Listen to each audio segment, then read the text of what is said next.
Hello friends, welcome to Akarsha entertainments.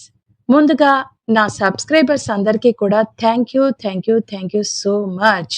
ఎందుకంటే as usual కాస్త late అయినా కానీ 10 మంది అనుకుంటా 10 మంది సబ్స్క్రైబర్స్ వరకు నాకు ఇంక్రీజ్ అయ్యారు. Thank you so much for that.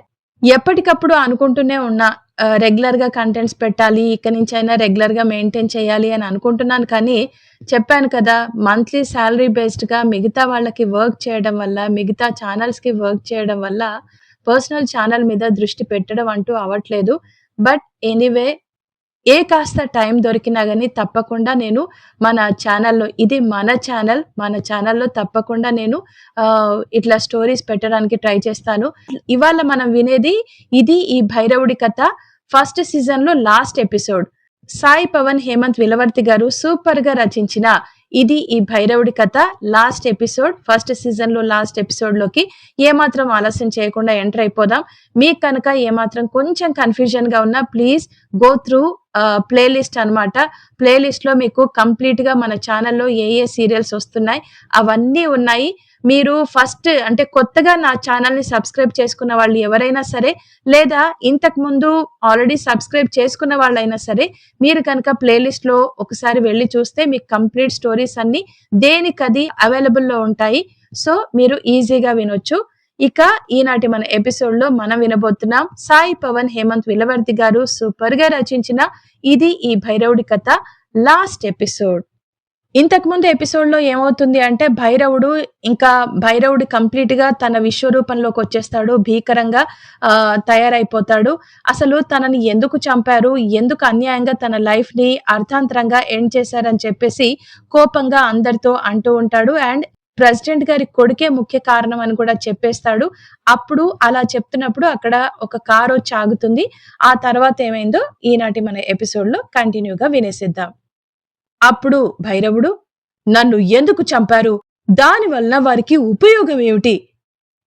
అసలు నన్ను చంపడానికి కారణమేంటి అన్న నిజం కేవలం ఇద్దరికి మాత్రమే తెలుసు. వారు నోరు తెరిచి మాట్లాడితే కాని నిజం బయటికి రాదు అని అంటూ ఉండగా ఒక కారు వచ్చి ఆగింది. అందులో నుండి ప్రెసిడెంట్ గారి కొడుకు దిగాడు. తనని చూస్తూ భైరవుడు, ఏరా వచ్చావా? రారా, నీకోసమే నేను ఎదురు చూస్తూ ఉన్నా అని ఒక్కసారిగా భైరవుడి శరీరం గాల్లోకి లేచింది. ప్రెసిడెంట్ గారి కొడుకు దగ్గరికి వెళ్తుంది. భైరవుడి శరీరం మాత్రమే వెళ్తుంది. తల మాత్రం అవ్వ అలాగే లక్ష్మి దగ్గరే ఉండిపోతుంది. వాళ్లతో మాట్లాడుతూ, వాడే అవ్వా, వాడే నా చావుకి కారణం.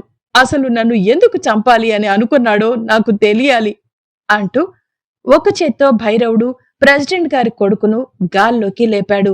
అది చూస్తూ ఉన్న ప్రెసిడెంట్ గారు, అయ్యా పూజారి గారు, మీరే కాపాడాలయ్యా నా కొడుకుని అని అంటూ ఉంటే పూజారి గారు మంత్రాలు చదువుతూ భైరవుణ్ణి బంధించడానికి ప్రయత్నిస్తూనే ఉన్నారు. భైరవుడు ఒక్కసారిగా ప్రెసిడెంట్ గారి కొడుకుని గట్టిగా విసరడంతో తను వెళ్లి అక్కడ ఉన్న చెట్టుకి తగిలి కింద పడతాడు. భైరవుడు మెరుపు వేగంతో ప్రెసిడెంట్ గారి కొడుకు దగ్గరికి వెళ్లి తనని హింసిస్తూ, నీకు నేను ఏం అన్యాయం చేశానని నన్ను చంపావు చెప్పు అని అడుగుతూ ఉండగా పూజారి గారు పూజలో నుండి లేచి మంత్రించిన నీటిని భైరవుడి మీద చల్లారు. అంతే, ఒక్కసారిగా భైరవుడు కదల్లేకపోయాడు.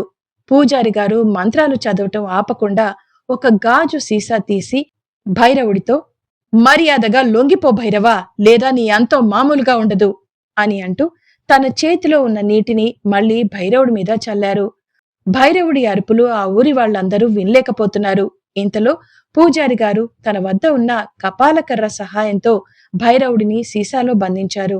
అందరూ హమ్మయ్యా అని అనుకుని ప్రశాంతంగా ఉంటే ఒక్కసారిగా లక్ష్మి తన తమ్ముడి దగ్గరికి వెళ్లి, ఎందుకురా చంపావు?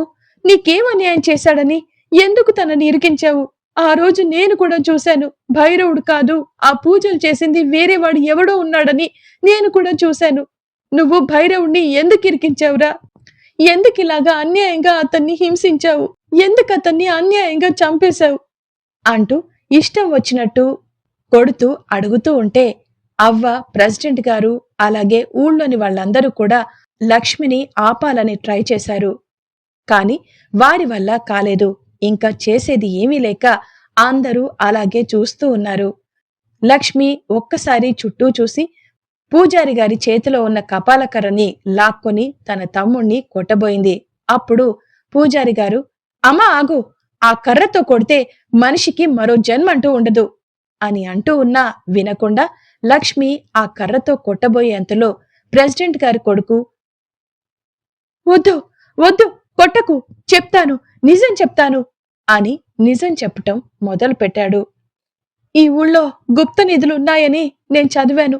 పైగా చాలా మంది రీసెర్చ్ చేసిన సైంటిస్టులు కూడా చెప్పారు. అందుకే అవి తీయాలి అంటే కొన్ని క్షుద్ర పూజలు చేస్తూ ఉండాలి. అలా అని నాకొక మాంత్రికుడు చెప్పడంతో తనని తీసుకొనొచ్చి మన పొలంలో పూజలు చేయిస్తూ ఉంటే అప్పుడే నువ్వు భైరవుడు ఇద్దరూ అలా రావటం చూసి ఆ మాంత్రికుణ్ణి పంపించి నేనే అక్కడ ఉండి మిమ్మల్ని చూశాను. ఆ మాంత్రికుణ్ణి పంపించేశాను. అక్కడ మీరిద్దరూ రావటం చూశాను. ఆ భైరవుణ్ణి నువ్వు పెళ్లి చేసుకోవాలని అనుకోవటం నాకు అస్సలు నచ్చలేదు. అదేగాక రెండోసారి కూడా మాంత్రికుడు పూజలు చేసేటప్పుడు భైరవుడు చూశాడు.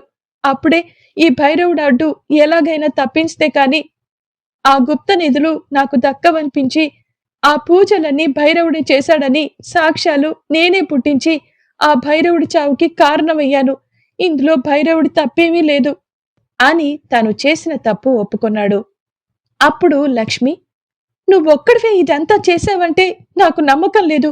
నీ వెనుక ఎవరున్నారో మర్యాదగా చెప్పి నీ ప్రాణాన్ని కాపాడుకో, లేదా నా చేతిలో నీకు ఈరోజు చావు తప్పదు అని అంటూ ఉంటే అతను సమాధానం చెప్పబోయాడు.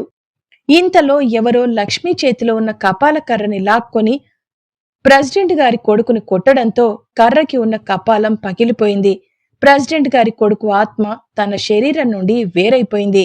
భైరవుడిని బంధించిన సీసా వెంటనే పగిలిపోయి ఒక్కసారిగా భైరవుడి ఆత్మ బయటకొచ్చేసింది.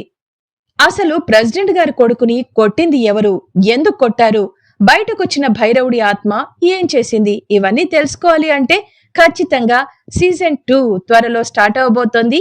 ఇది ఈ భైరవుడి కథ కొత్త సిరీస్ తో. అందులో మీరు ఈ డౌట్స్ అన్ని క్లియర్ చేసుకోవచ్చు. So wait for season 2. ఈ స్టోరీ గనక మీకు నచ్చినట్లయితే లైక్ చేయండి, షేర్ చేయండి అండ్ మీ వాల్యుబుల్ కామెంట్స్ ని యూట్యూబ్ కామెంట్ బాక్స్ ద్వారా తప్పకుండా నాకు తెలియజేయండి. And please do subscribe Akarsha entertainments. మరో మంచి స్టోరీతో మళ్ళీ మీ ముందుంటుంది మీ Saritha. Until then take care and have a nice day.